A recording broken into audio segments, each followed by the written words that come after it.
মসজিদের দরকারে নেবেন, সমাজকে সংস্কারমূলক কথার দরকারে নেবেন, এবং এই ছাড়া রাজনৈতিক কোনো দরকারে মাইক নেবেন না, এবং দ্বীনি ধর্মীয় কোনো দরকারে মাইক ব্যবহার করবেন না। এই মাইক শুধুমাত্র মসজিদের দ্বীনের প্রয়োজনে, শুধুমাত্র মসজিদের দ্বীনের প্রয়োজনে মাইক, না মসজিদের আপনার রাজনৈতিক কোনো প্রয়োজনে। এই মাইক থেকে কোনো রাজনৈতিক ঘোষণা আজ থেকে আর হবে না। এই মাইক থেকে কোনো রাজনৈতিক ঘোষণা আজ থেকে আর হবে না, আর হবে না। আপনার পছন্দ যদি হয় আমারে রাখবেন, পছন্দ না হলে ইজ্জতের সাথে মুসাফা করে আমি চলে যাব। আল্লাহ কারো তোয়াজ নত জাননীতি আমার কাছে নাই। সাবধান, যে লোকে বলবে কোরআনের সাথে রাজনীতির সম্পর্ক নেই, শরীয়তের দৃষ্টিকোণ থেকে আমি স্পষ্ট ফতোয়া দিচ্ছি, তার ভেতরে ঈমান নেই, তার ভেতরে ঈমান নেই। যদি কেউ এটা বিশ্বাস করেন সেও বেঈমান, যদি কেউ তাকে সাপোর্ট করেন সেও বেঈমান। আপনি মসজিদের সামনের কাতারে নামাজি হতে পারেন, বেঈমান নামাজি, ইমানদার নামাজি নন। কারণ কোরআনের সাথে রাজনীতির সম্পর্ক নাই যদি কেউ বলে, তার ঈমান থাকবে না। যোগ্যতাহীন খতিবের আসনে বসে আছে, এজন্য উনি বলতে পারে না, অথবা চাকরির ভয়ে বলে না। এই দুই কারণে খতিব সত্য কথা বলে না, দুই কারণে জনগণ সত্য কথা শুনে না। খোদার কসম, আমি আর এই কোরআন হাতে নিয়ে বলছি, কোরআন বুকে নিয়ে বলছি, আমি আপনাদেরকে জানিয়ে দিচ্ছি, না চাকরির ভয়, না অন্য কোনো কারণ। আমি বলে যাব, পছন্দ হলে থাকবো, পছন্দ না হলে ওয়ালাইকুম আসসালাম বলার জন্য আমি রেডি।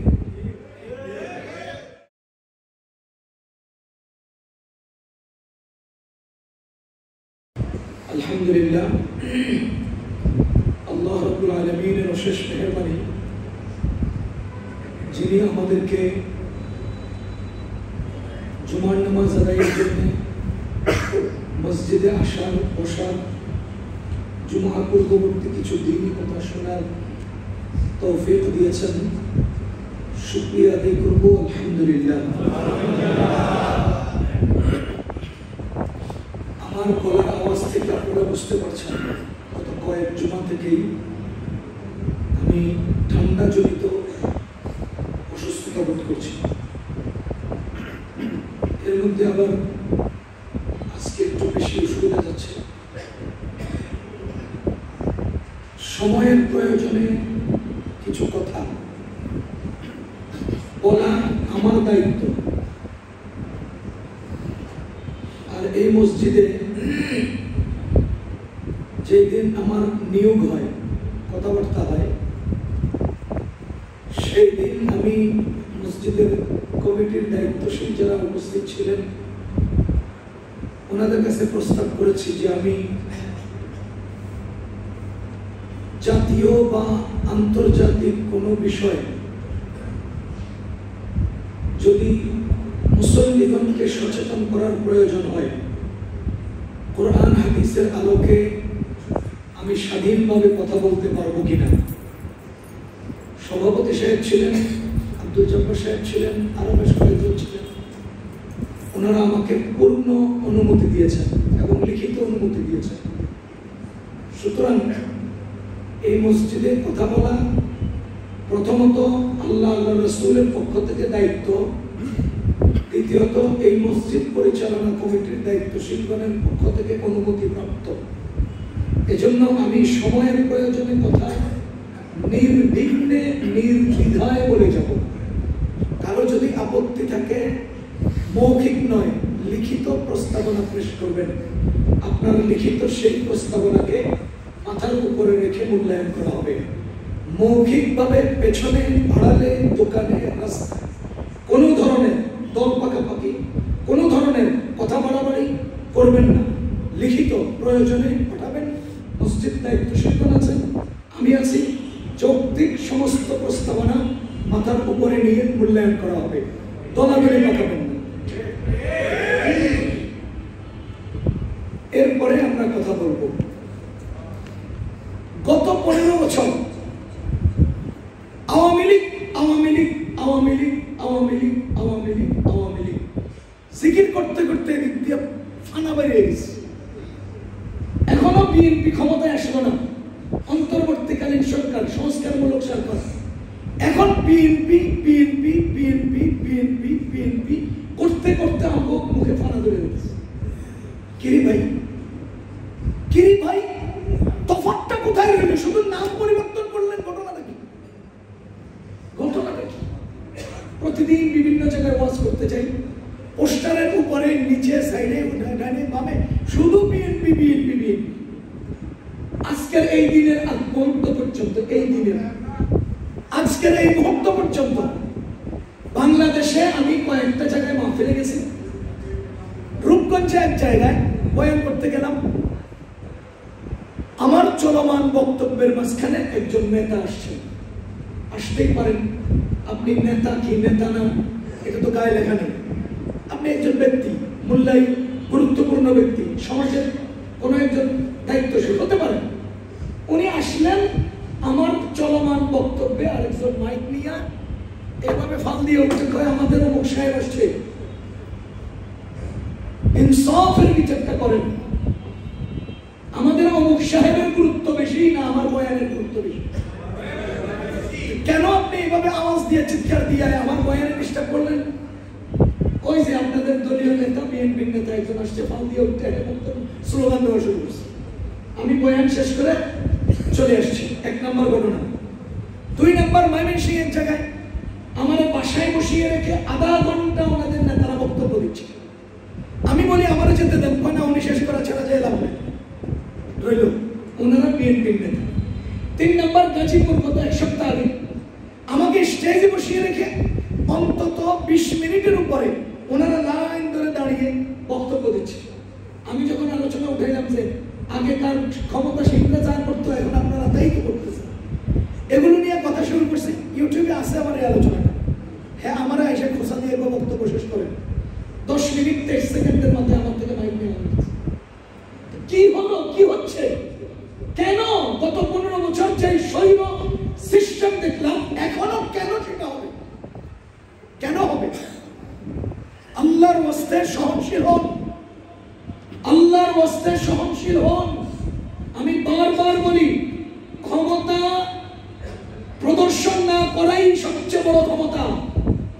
কার উপরে ক্ষমতা প্রয়োগ না করা, এটাই সবচেয়ে বড় ক্ষমতা। নবীজি বলেছেন লাইসা শাদীদু বিসসুরা ইন্নামা শাদীদুল্লাযী ইয়ামলিকু নাফসাহু ইনদাল গাদাব। রাগের সময় যে নিজেকে কন্ট্রোল করতে পারে সেই বড় ক্ষমতাওয়ালা। ক্ষমতা প্রদর্শন ক্ষমতা নয়, ক্ষমতা নিয়ন্ত্রণ ক্ষমতা। ক্ষমতা নিয়ন্ত্রণ ক্ষমতা, ক্ষমতা নিয়ন্ত্রণ ক্ষমতা। যাহা হোক, আমি অনুরোধ করব আমার এই মাইকে, আমার এই মিম্বারে, আমার এই মসজিদের সামনের মাইকের আলোচনায় সভাপতি সাহেবের সাথে নামাজের আগে কথা হয়েছে আমার।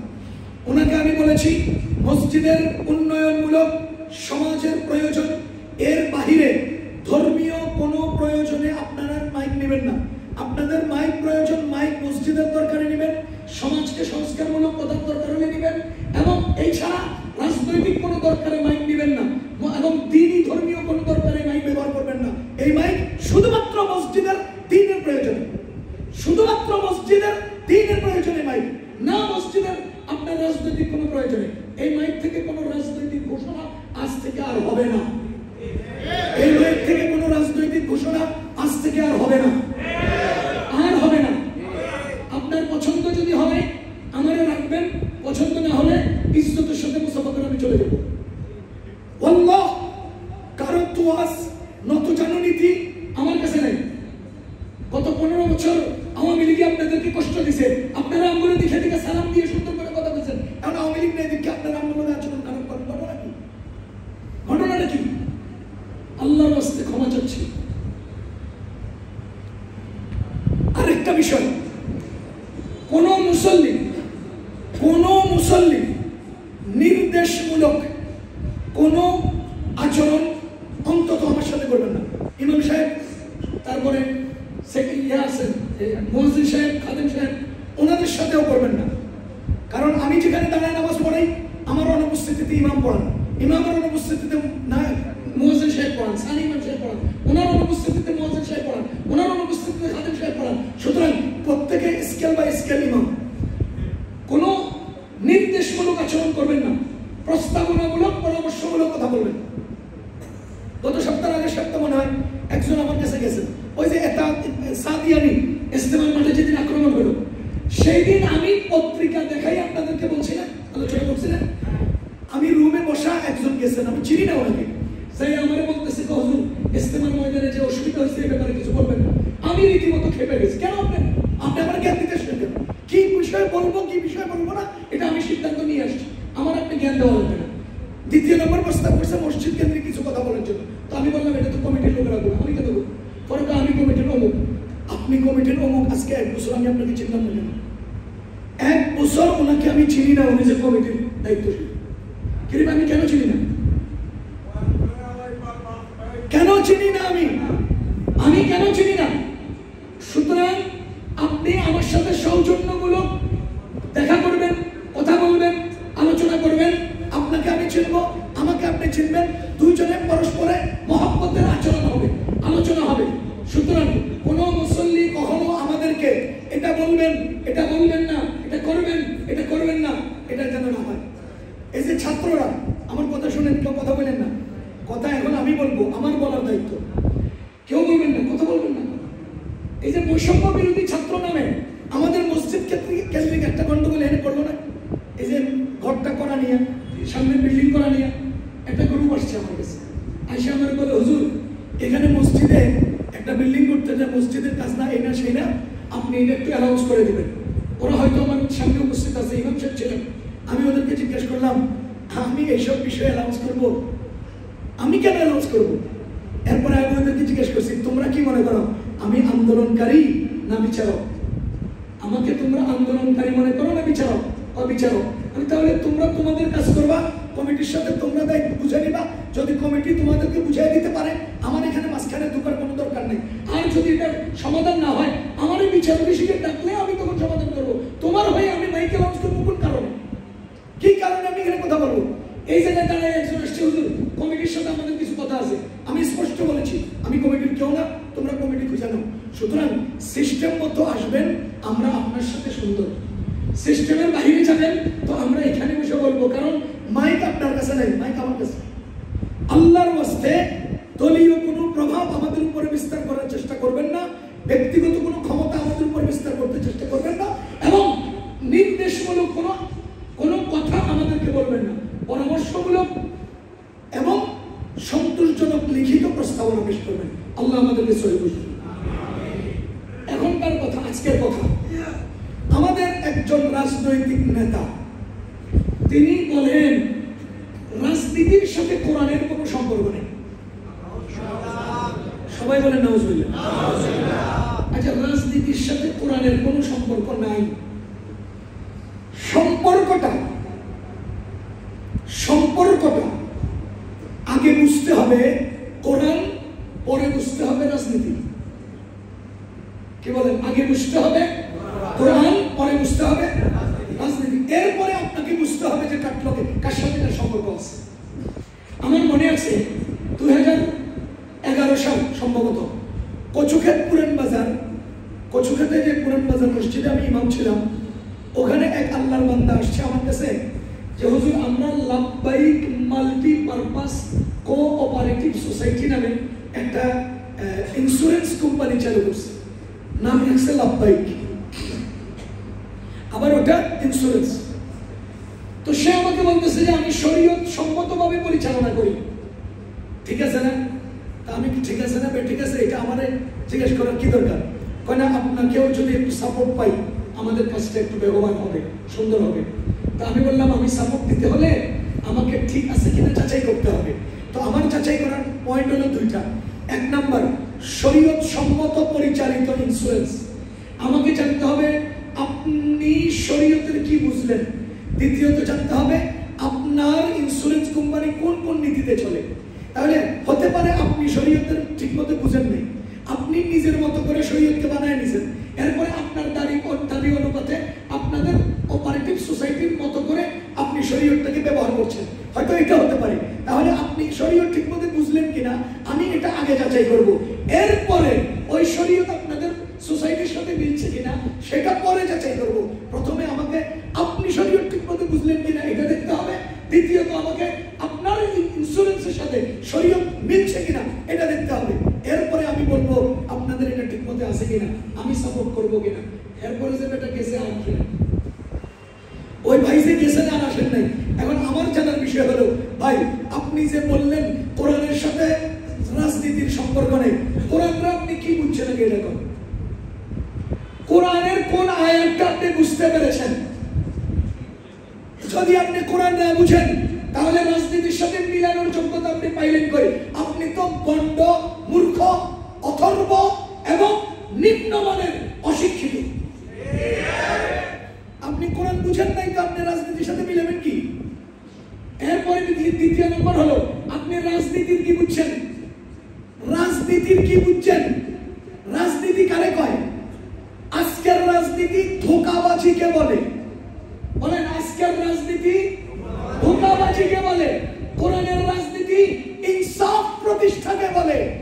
আজকের রাজনীতি চাপাবাজিকে বলে।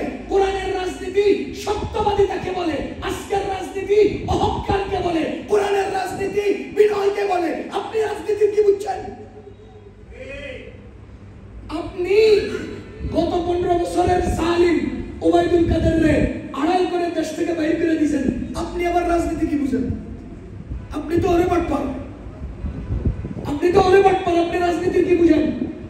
আপনি বললেন কোরআনের সাথে রাজনীতির কোনো সম্পর্ক নেই। প্রথম কথা হলো আপনি কোরআন কি বুঝলেন, দ্বিতীয় কথা হলো আপনি রাজনীতি কি বুঝলেন। ও ভাই, একটা উদাহরণ দিই। আপনাদের দেশে বাদুর আছে, বাদুর বলেন না, বাদুর কি করে? কি করে? রাত্রেবেলা মানুষের গাছের ফল খায়। বলেন কি করে? মানুষের গাছের ফল খায়। সবাই উত্তর দেন, দিনে না রাতে? বলে বলে না চুরি করে? এবার আসেন, যদি সূর্য উঠে যায় তখন তারা কি করে? তখন তারা গাছ থেকে পালিয়ে যায়। পালিয়ে কোথায় যায়? একেবারে দূরবর্তী অঞ্চলে, মানুষজন নাই যে এখানে, ওখানে যায়। গিয়ে কি করে? সবচেয়ে উঁচা গাছের ডালের উপরে মাথা নিচ দিকে দিয়া, লেঞ্জা উপরের দিকে দিয়া কিচির কিচির মিচির মিচির করে। কি কয় জানেন? এরা কয়, ও সূর্যর ঘরের সূর্য, তুই উঠলি কেন? তুই উদিত হলি কেন? তোর উদিত হওয়ার কারণে আমরা পারতেছি না চুরি করতে, পারতেছি না আরেকজনের গাছের ফল খাইতে। ও সূর্য, তুই উঠলি কেন? সূর্যের ঘরের সূর্য, তুই উঠলি কেন? এটার অর্থ হলো কি জানেন? বাদুর রাত্রেবেলা চুরি করে আরেকজনের গাছের গাব খায়, বাদুর আরেকজনের গাছের ফল খায়। যদি সূর্য উদিত হয় আর চুরি করতে পারে না। খোদার কসম, তোমরা রাজনীতিবিদরা কোরআনের আড়ালে হাজার কোটি টাকা দেশের চুরি করতে যাও, কোরআন এসে গেলে চুরি করতে পারবে না। এই জন্য তোমরা কোরআন দেখলে মনে কষ্ট আসে। কোরআনের সূর্য উদিত হয়ে গেলে তোমরা রাতের বেলা দেশের সম্পদ ওই কানাডায় পাচার করতে পারবে না। কোরআনের সূর্য উদিত হলে তোমরা আর এই দেশের সম্পদ বর্ডার ক্রস করে ইন্ডিয়ার দিল্লিতে প্রাসাদ বানাইতে পারবে না, সিঙ্গাপুরে বাড়ি বানাইতে পারবে না। এজন্য তোমরা কোরআন দেখলে গায়ে আগুন জ্বলে, ও সূর্য তুই উঠলি কেন? ও কোরআন তুই জ্বললি কেন? তোমরা আমাদেরকে রাজনীতির সাথে কোরআনের সম্পর্ক নেই কেন? কেন বলছো আমরা বুঝি না? কেন বলছো আমরা বুঝি না? দেশের সম্পদ 15 বছর ডাকাতি করছে, চুরি করছে, সেই নীতিতে তুমিও চুরি করতে চাচ্ছ। এই জন্য কোরআন থেকে তোমার রাজনীতিকে আড়াল করতে চাচ্ছ। এই জন্য কোরআন থেকে রাজনীতিকে আড়াল করতে চাচ্ছ। আল্লাহর কসম, বলেন তো আপনাদের দেশে হাঁস আছে নি? হাঁস, হাঁস, এর মধ্যে একটা হাঁসকে কি বলা হয়? রাজহাঁস। কি হাঁস? কেন হ্যাঁ রাজহাঁস কেন? বলেন না, হ্যাঁ রাজহাঁস কেন? সে সবচেয়ে বড় হাঁস, এই জন্য হ্যাঁ রাজহাঁস।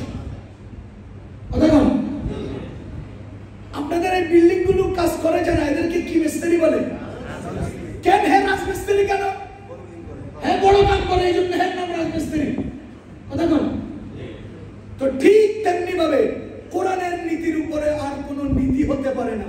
সুতরাং কোরআনের নীতি রাজনীতি, কোরআনের নীতি রাজনীতি। তুমি রাজনীতি বুঝো নাই বাবু, তুমি কোরআনে বুঝো নাই, রাজনীতিও বুঝো নাই। তুমি গণ্ড, তুমি মূর্খ, আর না হলে রাতের অন্ধকারে কলাচোর। তুমি হয়তো গণ্ড মূর্খ, আর না হলে রাতের অন্ধকারের কলাচোর। তাই লাগে কি? আপনাদের গায়ে লাগে? আমার কোরআনে লাগে। ওদের কথা আমার কোরআনে লাগে, ওদের কথা আমার মালিকের গায়ে লাগে, ওদের কথা আমার কলিজায় লাগে, ওদের কথা আমার ইসলামে লাগে, ওদের কথা আমার শরীয়তে লাগে। আমার কথা তোমার গায়ে লাগলে তাহলে তুমি মানুষ না, তোমার গায়ে লাগতে হবে। আমি তোমার গায়ে লাগানোর জন্য বলছি। সাবধান, যে লোকে বলবে কোরআনের সাথে রাজনীতির সম্পর্ক নেই, শরীয়তের দৃষ্টিকোণ থেকে আমি স্পষ্ট ফতোয়া দিচ্ছি, তার ভেতরে ঈমান নেই, তার ভেতরে ঈমান নেই। যদি কেউ এটা বিশ্বাস করেন সেও বেঈমান, যদি কেউ তাকে সাপোর্ট করেন সেও বেঈমান। আপনি মসজিদের সামনের কাতারে নামাজি হতে পারেন, বেঈমান নামাজি, ইমানদার নামাজি নন। কারণ কোরআনের সাথে রাজনীতির সম্পর্ক নাই যদি কেউ বলে, তার ঈমান থাকবে না, ঈমান থাকবে না। ভাইও, আল্লাহর ওয়াস্তে এমন কোনো কথা বলবেন না যে কথার দ্বারা ঈমান চলে যায়, এমন কোনো কথা বলবেন না যে কথার দ্বারা আমল নষ্ট হয়, এমন কোনো কথা বলবেন না যে কথার দ্বারা জীবন নষ্ট হয়, জীবন নষ্ট হয়। দুনিয়ার ক্ষমতা 2-4 দিনের, দুনিয়ার ক্ষমতা আসে আর যায়, দুনিয়ার ক্ষমতা আল্লাহ দান করেন, কেউ নিজে পায় না। আমি এবার আপনাকে কোরআনের সাথে রাজনীতির কোন কোন জায়গায় সম্পর্ক আছে নাই 2-1টা দেখাই, এরপর আপনি বুঝবেন কোরআনের সাথে রাজনীতির কি সম্পর্ক। আচ্ছা,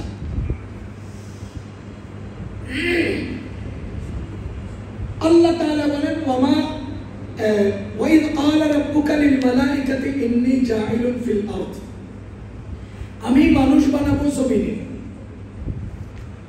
কোথায় বানাবেন? জমিনটা কি? রাজ্য। জমিনটা কি? রাজ্য। তো যে মানুষদেরকে আল্লাহ জমিনে পাঠাবেন, ওই মানুষের জীবনযাত্রার, জীবনযাপনের পদ্ধতিটাই তো রাজ্যের নীতি। তো রাজ্যের নীতিকেই তো রাজনীতি বলে নাকি? জমিনে আল্লাহ তাআলা বলেন, কালু, ফেরেশতারা আল্লাহকে আপত্তি করেন, এটা কিন্তু মানুষ বানানোর আগের গল্প। কালু আতাজআলু ফিহা, আপনি কি জমিনে বানাবেন মান ইউফসিদু ফিহা, যারা জমিনে ফাসাদ করবে, মারামারি করবে, কাটাকাটি করবে, হানাহানি করবে, ওয়াসফিকুদ দিমা, এবং রক্ত বয়ে দিবে, রক্তক্ষরণ করবে, রক্তক্ষরণ করবে। চিন্তা করেন, এই যে পরিস্থিতিটা তৈরি হবে, মারামারি, কাটাকাটি, হানাহানি, এগুলোর ব্যাপারে সর্বপ্রথম আপত্তিটা করলেন কে? ফেরেশতারা। এবার আল্লাহ তাআলা সূরা মাইদা আল্লাহ তাআলা বলেন, ইন্নামা জাযাউল লাযীনা ইউহারিবুনা আল্লাহ ওয়া রাসূলাহু ওয়া ইয়াসআউনা ফিল আরদি ফাসাদা। ওই দেখেন, আতাজআলু ফিহা মান ইউফসিদু ফিহা, যারা জমিনে ফাসাদ তৈরি করবে, যারা জমিনে মানুষ মারবে, জমিনে আবরার ফাহাদরে হত্যা করবে, জমিনে সাগর রুনিরে হত্যা করবে, জমিনে ইলিয়াস আলীরে কুম কইরা গুলি কইরা মাইরা এরপরে সিমেন্টের বস্তা দিয়া নদীতে ডুবাই দিবে যারা, ফেরেশতারা বলতেছে এরা করবে, এরা করবে, 2024-25 সালে করবে, এরা 2009 সাল থেকে 24 সাল পর্যন্ত করবে, এটা ফেরেশতারা বলছে।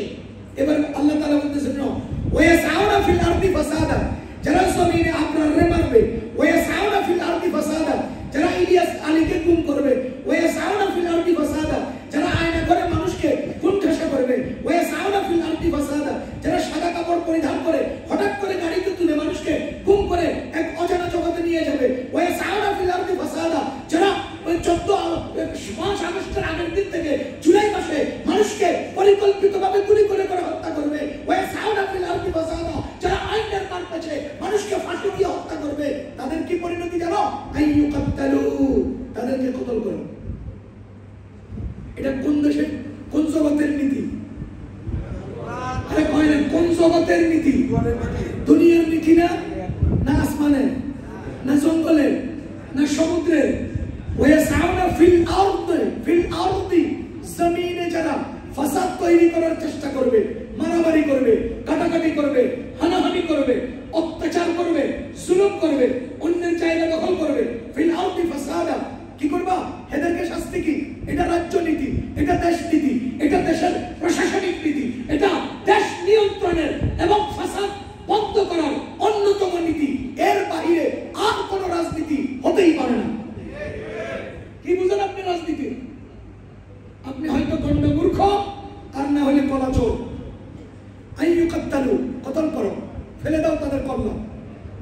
ইউসাল্লাবু, ইন্ডিয়া যে বেঁচে গেছে, না হলে দেশে আইনের ভিত্তিতে কোরআনের আলোকে সবার আগে তোকে নেত্রীরে ফাঁসি দেওয়ার কথা কোরআন বলেছে। আই ইউকাত্তালু, ফালায় দাও কল্লা, ফালায় দাও।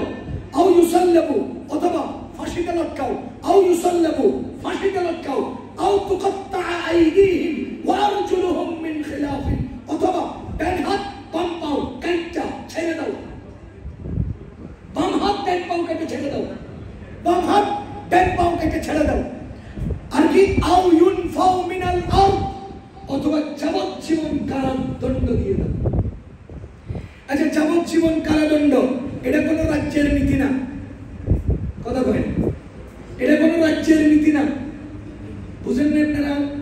এটা কি রাজের নীতি, দেশের নীতি, দুনিয়ার নীতি? না, জঙ্গলের, আসমানের। বুঝেন না? এই যে আলোচনাটা চলছে, এগুলো কি আপনাদের দেশের নীতিতে নাই? কাউকে অন্যায়ভাবে হত্যা করলে তাকে ফাঁসি দাও, শুধু ৭৫ সালওয়ালাদেরকে ফাঁসি দাও এ কথা, নাকি সব সময়ের হত্যাকারীদেরকে ফাঁসি দাও?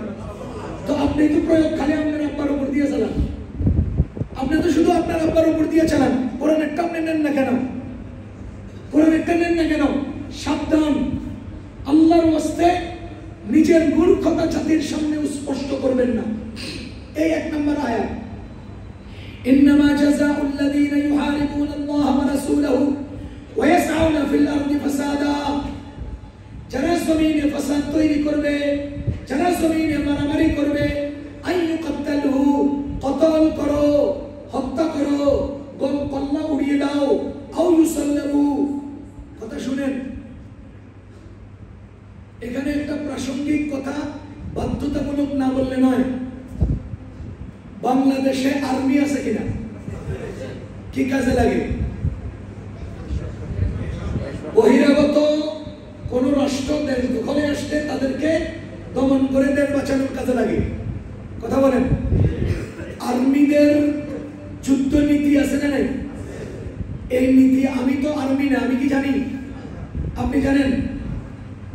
আপনি যারা যোদ্ধা না তাদের জন্য যুদ্ধ নীতি জানা লাজেম না। কথা খেয়াল করেন, ক্যান্টনমেন্টের ভেতরে অস্ত্র আছে না নাই? অস্ত্র পরিচালনার নীতি দর্শন আছে না নাই? সেই নীতিগুলো আমরা সবাই সাধারণত জানি না। বলেন, যুদ্ধের নীতি কি সাধারণ নীতি? অপরাধের শাস্তি নীতি কি সাধারণ নীতি? কথা বুঝিয়েন। এখন আমার কোরআনে ওয়াকাতিলুহুম, কাফেরদেরকে কতল করো, কাফেরদের বিরুদ্ধে যুদ্ধ করো, এটা কি সাধারণ নীতি না যুদ্ধ নীতি? বুঝে নেই? কাফেরদের বিরুদ্ধে যুদ্ধ করো, তাদের কল্লা ফেলে দাও, এটা কি ইসলামের সাধারণ নীতি না ইসলামের যুদ্ধ নীতি? আপনাদের যুদ্ধ নীতি আমাদের সাধারণ সময়ে কার্যকর হয়, তাহলে ইসলামের যুদ্ধ নীতিও সাধারণ সময়ে কার্যকর হয় না। সুতরাং পৃথিবীর সমস্ত যুদ্ধ নীতিকে কেন্দ্র করে ওই দেশকে জঙ্গি বলা যায় না। ইসলামের যুদ্ধ নীতিকে কেন্দ্র করে ইসলামকে জঙ্গি বলা যাবে না। এটা তো নীতি, আলাদা নীতি, যুদ্ধের নীতি। এখন আমি যে কথাগুলো বলছি, আই ইউকাত্তালু, তাদের কল্লা ফেলে দাও, এটা কাকে? কাকে? আরে যে ব্যক্তি মানুষ হত্যা করছে তাকে। এটা এই শাস্তিটা কারে, কাকে দিবে? নিরপরাধকে। তাহলে এই শাস্তি আই ইউকাত্তালুর অর্থ কি? কতল করো, কাকে? যে অন্য মানুষকে কতল করে। আও ইউসাল্লাবু, কতল করো, কাকে? যে অন্য মানুষকে কতল করে। আও, দেখেন এখানে ফুকাহায়ে কেরাম, মুফাসসিরিনে কেরাম যেহেতু হুকুম চারটা, আই ইউকাত্তালু কতল করো, আও ইউসাল্লাবু শরীরে চড়াও, আও তুকাত্তা আইদিহিম ওয়া আরজুলুহুম মিন খিলাফিন, অথবা ডান হাত বাম পা কেটে দাও, আও ইউনফাউ মিনাল আরদি, অথবা তাদেরকে জেলখানায় ঢুকতে দাও বা দেশ থেকে বের করে দাও। এই যে হুকুম চারটা, এর দ্বারা মুফাসসিরিনে কেরাম বলেন মানুষের অপরাধের স্তর চারটা। একজনে জমিনে ফাসাদ তৈরি করছে, আবার আপনাকে মারছেও, আপনার সম্পদের অভিযোগ করছে। মানুষ মারছে, সম্পদ দিয়ে গেছে, তারে কতল। আরেকজনে মানুষ মারছে কিন্তু সম্পদ লুটে নাই, মানুষ মারছে সম্পদ লুটে নাই, তারে শুলি। আরেকজনে মানুষ মানে নাই, কত সম্পদ লুটে নিছে, ডাকাতি করছে, তার হাত পাও কেটে দাও। আরেকজনে মানুষও মানে নাই, সম্পদ লুটে নাই, কিন্তু ভয়ঙ্কর ভীতি তৈরি করেছে, তাকে জেলখানায় দিতে রাখে। তাহলে অপরাধের স্তরের ভিত্তিতে শাস্তির স্তর আলাদা, অপরাধের স্তরের ভিত্তিতে শাস্তি আলাদা। এটা কোরআনের নীতি না ভাই, এটা কি আপনার রাজ্যের নীতি না, এটা কি রাজনীতি না? এরপরের আয়াতে দেখেন আল্লাহ কি বলেন,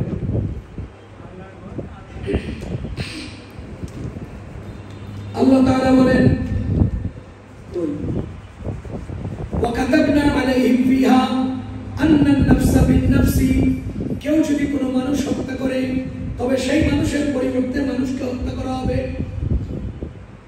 কেউ যদি মানুষ হত্যা করে মানুষের পরিবর্তে মানুষ হত্যা করতে হবে।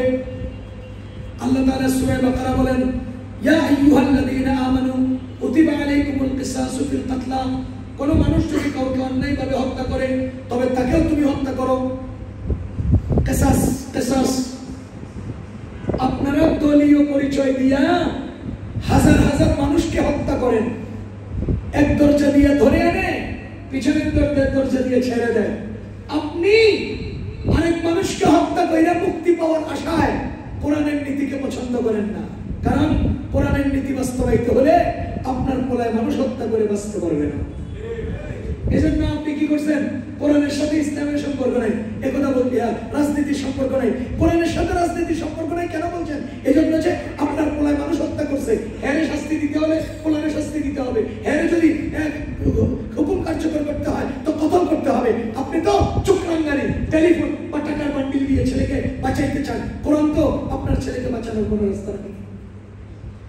এখন আপনি কি করবেন? রাজনৈতিক অঙ্গনে মানুষ মাইরা মুক্তির পথ খুলতে হবে, এজন্য কোরআনের সংস্পর্শকে আগেই সরাই দিতে হবে। কোরআনকে আপনি সরাতে চান কেন? এর কারণ আপনি অপরাধ করে মুক্তি পেতে চান, কোরআন আপনাকে মুক্তি দিবে না। কোরআনে কারিমে বলেছে কেউ যদি বিবাহিত নারী পুরুষ যদি জিনায় লিপ্ত হয়, যদি ব্যভিচারে লিপ্ত হয়, তো তাকে কি করবা? তাকে কোমর পর্যন্ত মাটিতে গাড়াইয়া পাথর মাইরা হত্যা করবা। তোমরা তো আরেকজনের বৌলিয়া কি বলে পরকীয়া করো, তো তোমাদের রাজনীতিতে কোরআন থাকলে তোমাদেরকে কোমর পর্যন্ত গাড়াইয়া হত্যা করা হবে। এজন্য তোমরা ওই অন্যের বৌলিয়া অপকর্ম করার রাস্তা খোলা রাখার জন্য কোরআন থেকে রাজনীতিকে আলাদা করতে চাও। কেন করো? তোমাদের রাজ্যের নীতিতে সমস্ত অবৈধ নাজায়েজ অপকর্ম দিয়ে ছয়লাভ। তোমরা পতিতালয়ের লাইসেন্স দিতে পারো, তোমরা আরেকজনকে হত্যা করার বৈধতা দিতে পারো, তোমরা আরেকজনের জায়গা দখল করার বৈধতা দিতে পারো, কোরআন দিতে পারে না। এজন্য কোরআনকে রাজনীতি থেকে আলাদা করতে চাও। কেন তোমার কোরআনের ব্যাপারে তোমার এত চুলকানি কেন? কোরআনের ব্যাপারে চুলকানি কেন? দেখেন কোরআন শরীফ কি বলে। কোরআনের প্রতিটি আয়াতে আয়াতে আমাদের জীবন নীতি, আমাদের রাজনীতি, আমাদের দুনিয়ার নীতি। সূরা হুজুরাতে আল্লাহ তাআলা বলেন ইন্নামাল মুমিনুনা ইখওয়া ফাসলিহু বাইনা আখাওয়াইকুম। দেখেন নিশ্চয় মুমিনরা ভাই ভাই। ফাসলিহু বাইনা আখাওয়াইকুম, মুমিনদের মাঝখানে তোমরা ভাইদের মাঝখানে বিভেদ বাড়াইও না, সম্পর্ক জোড়াও। কোরআন বলে সম্পর্ক দূর করো না সম্পর্ক জোড়াও, বিচ্ছিন্ন করো না সংযুক্ত করো। এটা কোরআনের নির্দেশ, সংযুক্ত করো। এবার আপনারা বলেন তো আপনাদের রাজনীতিতে সংযুক্তির মাসআলা আছে না খালি বিভেদ বাড়াও? খালি বিভেদ বাড়াও। মুফতি আমিন সাহেব রাহমাতুল্লাহ আলাইহির মুখে আমি শুনেছিলাম যে বর্তমান গণতান্ত্রিক রাজনীতির তিনটা ধারা। এক নম্বর ধারা হলো সময়ের প্রয়োজনে গাধাকে বাবা ডাকো, সময় চলে গেলে বাবাকেও পরিচয় দেওয়ার দরকার মনে করো না। দুই নম্বর মিথ্যা কথা এত চমৎকার করে বলো যে মানুষ মনে করবে এর চেয়ে সত্য কোনো কথাই হয় না। তিন নম্বর দুইজনের মাঝখানে পেছ লাগাও, মাঝখানে বসে বসে নিজে শালীদের সাজো। গণতান্ত্রিক রাজনীতির কয়টা ধারা? নাম্বার, প্রয়োজনে গাধাকে বাবা ডাকো। আপনি যখন ভোটে দাঁড়াবেন না, আনারস মার খায়, তো রাস্তায় গরু একটা খারাপ হয়েছে, হ্যাঁ খবর নাই, গরু ভিড়া দিয়ে বাবা ভোট দিয়ে গরু খবর নেই। মানে এমন সময় না এখন, এখন তো হাত বুলে দিলাম, এখন হাত বুলাইতে বুলাইতে গরুর ভিড়ে হাত বুলায়, গাধারে হাত বুলায়, বিরাট তার খাম্বা হেরে যায় বাবা ভোট দিয়ে। আর যখন ভাই নির্বাচিত হয়ে গেছে না চেয়ারম্যান, তো উনি ঢাকার এয়ার কন্ডিশন অফিসে বসে আছে।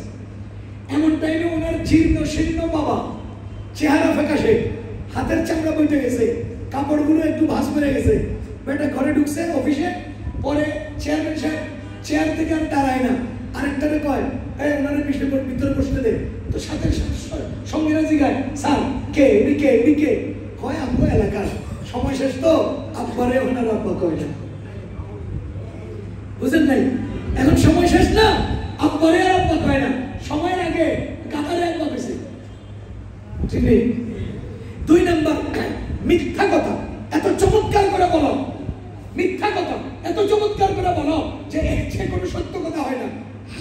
আমারে চেয়ারম্যান বানিয়ে দেন, আমারে নির্বাচিত করেন, আম গাছে তাল ধরিয়ে দেব, তাল গাছে নারিকেল ধরিয়ে দেব, এটা কি জীবনে হওয়ার কথা? এই জাতীয় মিথ্যা কথা করে, এরকম ডাহা মিথ্যা ওয়াদা করে, ডাহা মিথ্যা কথা বলে রাজনীতিবিদরা। 3 নাম্বার, তাফরিক ডালো, হুকুমত করো। দেখেন তো বর্তমান পৃথিবীতে সবচেয়ে বড় গণতান্ত্রিক দেশ কোনটা? আমেরিকা। আমেরিকায় সারা দুনিয়ায় দলে দলে দেশে দেশে গ্রুপিং বানাইয়া নিজেরাও করে দিয়ে কি সালিশদার। আমাদের দেশে মনে করেন উনি আনারস মার্কায় ভোটে দাঁড়াবে, উনি নারিকেল মার্কায় ভোটে দাঁড়াবে। এখন তুলনামূলক নারিকেল মার্কাওয়ালার ভোট বেশি, নারিকেল মার্কাওয়ালার ভোট একটু বেশি। তো আনারস মার্কাওয়ালা চিন্তা করলো নারিকেল মার্কাওয়ালারে কিভাবে একটু ডাউন করা যায়। তো ওনার ওই উত্তর পাড়ায় আরেকটা আছে, সেই লোকটা আবার একটু প্রভাবশালী, তার কিছু ভোট আছে, উনি যদি নারিকেলওয়ালারে সাপোর্ট করে তো নারিকেলওয়ালা পাস করবে। তা আনারসওয়ালা কি করছে, রাত্রেবেলা ওই এলাকার প্রভাবশালী নেতার বাড়িতে যায় 2 লাখ টাকা দিয়ে কয় ভাই আপনি স্বতন্ত্র দাঁড়ান, যা লাগে আমি দেবো। পরে এই বেটারে স্বতন্ত্র খেলা করে দিচ্ছে, এখন ওনার ভোট 2 ভাগ হয়ে গেছে, উনি আনারস মার্কা লাভ হয়ে গেছে। তাফরিক ডালো, হুকুমত করো, 2 জনের ফেস লাগাও, নিজে মাঝখান দিয়ে নেতা হও। এটা হলো গণতান্ত্রিক রাজনীতির নীতি। চেয়ারম্যান সাহেব বসে রয়েছে, ওনার গরু দান খাইছে ছোট ভাইয়ের গরুতে। এবার ছোট ভাই কয় চেয়ারম্যান সাহেব আমার ভাইয়ের গরু আমার দান খেয়ে গেছে, কত তোর তোর তোর কি ক্ষমতা নেই, গরুটা নিয়ে ঘোড়া বেঁধে রাখ, রাখ বেঁধে রাখ, কি কি হবো আমি দেখবো না। তো হ্যাঁ তো চেয়ারম্যান সাহেব খুশি, তো চেয়ারম্যান হ্যাঁ নিয়ে বেঁধে রাখছে। পরে বড় ভাই এবার দেখছেন আমার ছোট ভাইয়ের 2 গোছা ধান আমার গরু খাইছে, হ্যাঁ নিয়ে এটা আমার খোয়ারে নিয়েছে। তুই বড় ভাই কিনলে গেছিস আপনারা সোজা করে নিয়ে গেছিস না, পরে হয়ে যায় ওই বেটা তুই গরু বানছস, তাড়াতাড়ি হেরে বাঁধে নিয়ে এসে। এই যে দেখেন বড় ভাইকেও চেয়ারম্যান সাহেব একটা বুদ্ধি দেয়, ছোট ভাইকেও চেয়ারম্যান সাহেব আরেকটা বুদ্ধি দেয়, মাঝখান দিয়া 2 জনের পেছ লাগায়, নিজে স্বাধীন দেশে। কথা বুঝেন? 2 জন স্বাধীনদের সাথে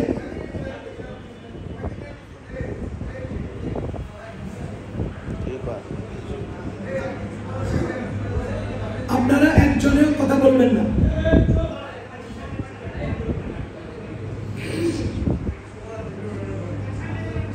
অসুবিধা? আল্লাহ, নামাজের পরে কথা হবে। ভাই এখন আপনাদের কারো মনে প্রশ্ন আসতে পারে, কোনো কথা জানতে পারে, আপনারা নামাজের পরে লিখিত আমাদেরকে দিবেন, আমরা কথা শুনবো। কথা শুনেন, মসজিদে আমরা জীবনের প্রয়োজনে কিছু কথা নিতে আসি, নামাজ পড়তে আসি না। শুধু রাসূল করিম সাল্লাল্লাহু আলাইহি ওয়াসাল্লামের যুগে সাহাবীগণ 24 ঘন্টা রাসূলের পিছনে থাকতেন, কি শিখাবেন, কি শিখবো, শুধু এই অপেক্ষায়। ওমর রাদিয়াল্লাহু তাআলা আনহুর ইতিহাস, আরেকজনের সাথে চুক্তি করছে, আমি একদিন নবীজির কাছে থাকবো, তুমি আমার গরু ছাগল নিয়ে বাজার মার্কেটে চলে যাবা, ময়দানে চলে যাবা, আমি যা শিখবো তোমাকে শিখাবো। পরের দিন তুমি রাসূলের কাছে থাকবা, আমি তোমার গরু ছাগল সহ নিয়ে ময়দানে চলে যাবো, তুমি যা শিখবা আমাকে শিখাবে। তার মানে দুনিয়াও করব, নবীজির কাছ থেকে দ্বীনও শিখব। দুইজন একসাথে নবীজির কাছে থাকলে দুনিয়া হবে না। দুইজন একসাথে দুনিয়ায় চলে গেলে নবীজি থেকে শিখা হবে না। এই জন্য কি করছে? বাড়ি বাড়ি করেছে, পর্যায়ক্রমে একে অন্যের দায়িত্ব নিয়েছে। ওনারা সাহাবীগণ নবীজি থেকে শিখতেন। আর আমরা সপ্তাহে একদিনের জুমার বয়ানে শুনতে আসি না। ওই শুধু ঘড়ির দিকে তাকাই, কতক্ষণ সময় একটা বাজবে, কতক্ষণ হুজুরে খুতবা শুরু করবে, তখন মসজিদে ঢুকবো। ভাইও, আমাদের মসজিদে মুসল্লিগণ বয়ান শুনতে আসে না।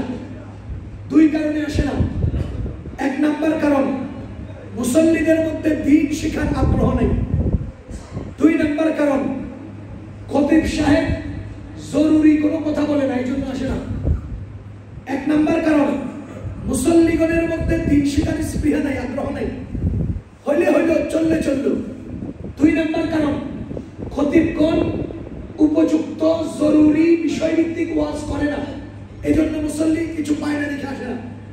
দ্বিতীয় নম্বর, খতিব সাহেবগণ দুই কারণে সত্য কথা বলে না। খতিব সাহেবগণ দুই কারণে মিম্বরে বসে সত্য কথা বলে না। এক নাম্বার, খতিব সাহেবের খতিবই থাকবে না, চাকুরি থাকবে না, ইমামতি থাকবে না। দরকার কি এমন ওয়াজ করার যে ওয়াজে ইমামতি যায়, এই জন্য সত্য কথা বলে না। দুই নাম্বার, ওই সভাপতি সাহেব, সেক্রেটারি সাহেব, ওই ক্যাশিয়ার সাহেব, ওই আরেকজন সাহেব, ওনারা ওনাদের পরিচিত লিঙ্কে একজনকে খতিব বানায়। যোগ্যতা আছে কিনা জানে না, যোগ্যতা আছে কিনা তদন্ত করে না। যোগ্যতাহীন খতিবের আসনে বসে আছে, এজন্য উনি বলতে পারে না, অথবা চাকরির ভয়ে বলে না। এই দুই কারণে খতিব সত্য কথা বলে না। দুই কারণে জনগণ সত্য কথা শুনে না। খোদার কসম, আমি এই কোরআন হাতে নিয়ে বলছি, কোরআন বুকে নিয়ে বলছি, আমি আপনাদেরকে জানিয়ে দিচ্ছি, না চাকরির ভয়, না অন্য কোনো কারণ।